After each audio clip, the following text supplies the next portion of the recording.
তো নমস্কার বন্ধুরা, চলে এলাম আরেকটি ক্লাস নিয়ে। আজকের ক্লাস হবে শতকরা। শতকরার প্রথম ক্লাস হবে, তার শতকরা সম্বন্ধে আমি বুঝিয়ে দিচ্ছি ব্যাপারগুলো। শতকরা খুব সহজ।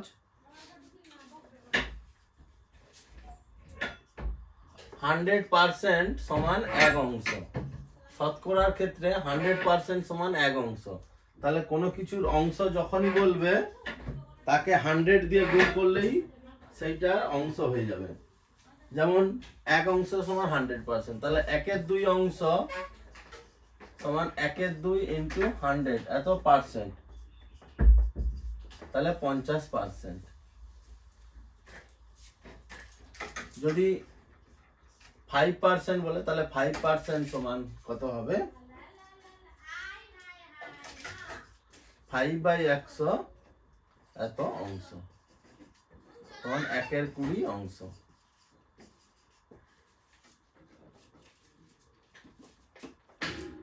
যদি 1/15 অংশ বলে তাহলে 1/15 গুণিত 100 এত পার্সেন্ট, তাহলে 5 3 5 20, তাহলে 20 3 সমান 6 পূর্ণ 2 3 এত পার্সেন্ট। তাহলে অংশ বলা থাকলে এক অংশ সমান 100% ধরা হবে। তাহলে এইরকম ভাবে অঙ্ক করা যায়। এবার যদি বলে পার্সেন্ট, তাহলে 20% সমান কত অংশ? তাহলে 20% সমান 20/100 এত অংশ। পার্সেন্ট থেকে যখন অংশ বের করব তখন আমরা 100 দিয়ে ভাগ করব। তাহলে 20 5, তাহলে 1/5 অংশ। তাহলে যখন পার্সেন্ট থাকবে তখন যদি আমরা অংশ বের করি তাহলে 100 দিয়ে ভাগ করব, আর যখন অংশ থাকবে পার্সেন্ট বের করতে হবে তখন আমরা 100 দিয়ে গুণ করব। এই হচ্ছে ব্যাপার, আর কিছুই নেই এখানে। এইবার অনুশীলনী শুরু করি। অনুশীলনী করতে করতে অঙ্কগুলো আমরা পারবো। একের দাগ আছে 3/8 অংশ সমান শতকরা কত? এ হলো 12 পূর্ণ 1/2%, বি হলো 35 পূর্ণ 1/2%, সি হলো 62 পূর্ণ 1/2%, ডি হলো 87 পূর্ণ 1/2%। তাহলে অংশ থেকে যখন আমরা পার্সেন্ট বের করব তখন 100 দিয়ে গুণ করব। তাহলে আমরা 3/8 কে 100 দিয়ে গুণ করি। তাহলে 3/8 গুণিতক 100 এত পার্সেন্ট। তাহলে 4 দুগুণে 4 25, 25 3 75/2%, তাহলে 37 পূর্ণ 1/2%, তাহলে হবে 37 পূর্ণ 1/2%।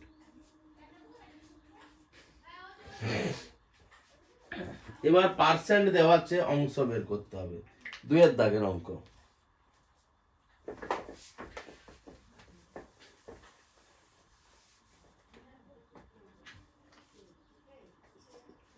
আট পূর্ণ 1/3% সমান কত অংশ?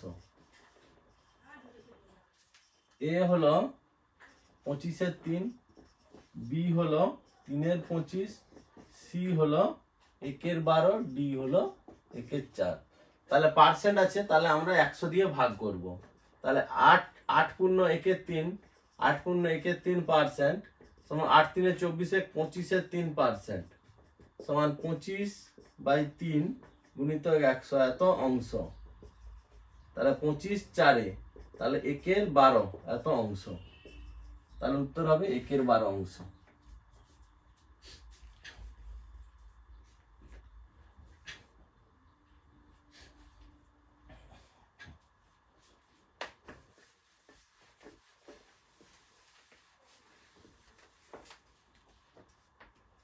তিনের দাগে আছে 1000 টাকার 12 পূর্ণ 1/2% সমান কত?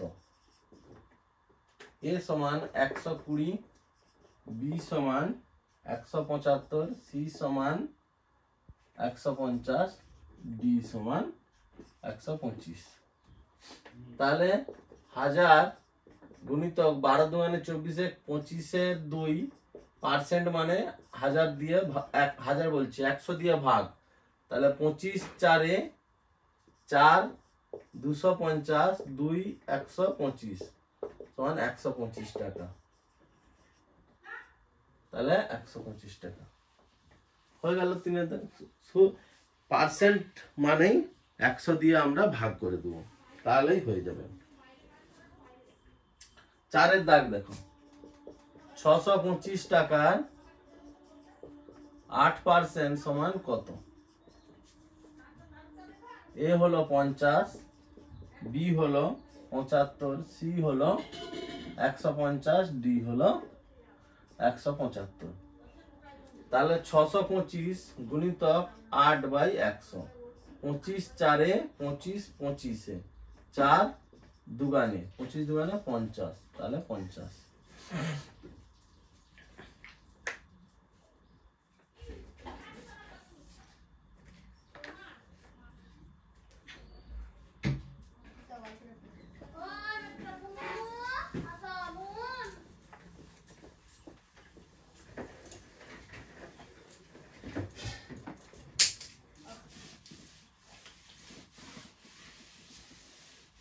পাঁচের দাগ, একটি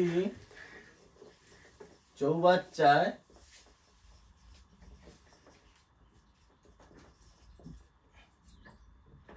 জল ধারণ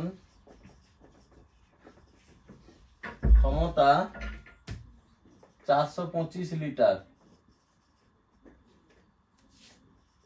তলদেশের ছিদ্র দিয়ে 8% জল বের হয়ে গেলে চৌবাচ্চার অবশিষ্ট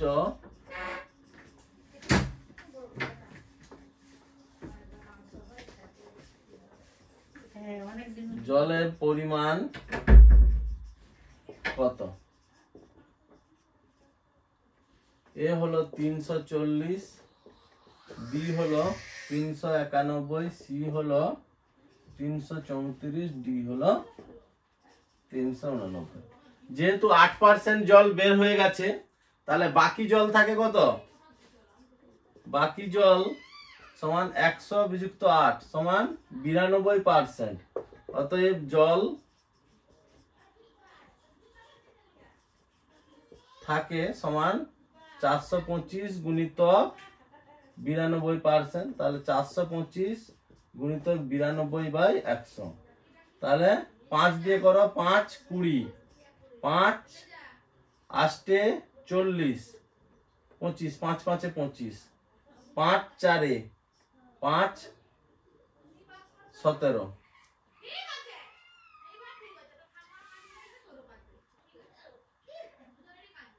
4 দিয়ে 4 দুগুণে 8 12, 4 3 12, তাহলে 17 আর 23,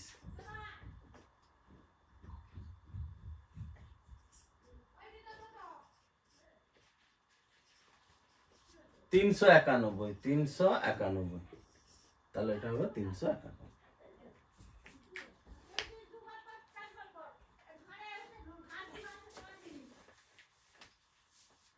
391 এত লিটার।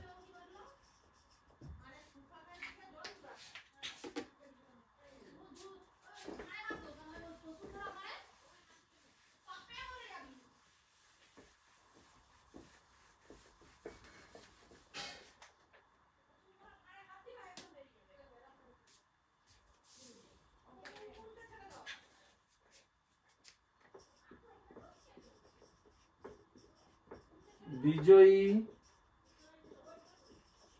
প্রার্থী প্রদত্ত ভোটের 62% পেয়ে নিকটতম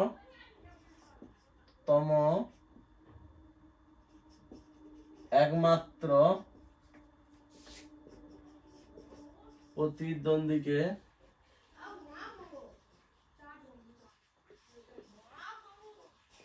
144 ভোটে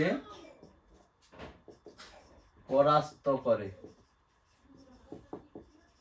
ওই কেন্দ্রে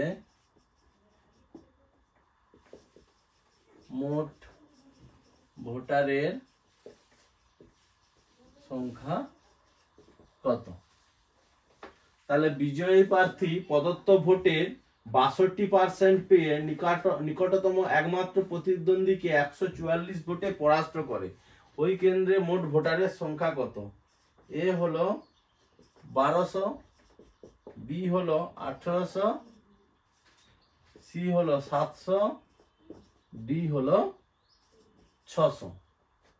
তাহলে যে বিজয়ী প্রার্থী, বিজয়ী 62% আর পরাজিত পেয়েছে তাহলে 38%।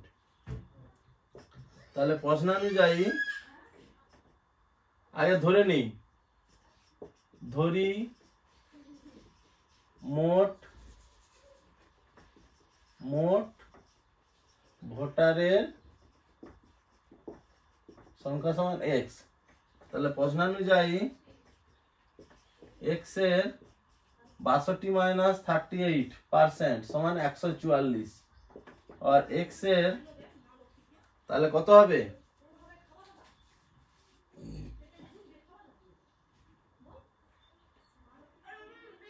তাহলে 24% সমান 144, আর x সমান 144 গুণিতক 100 বাই 24, 24 6, তাহলে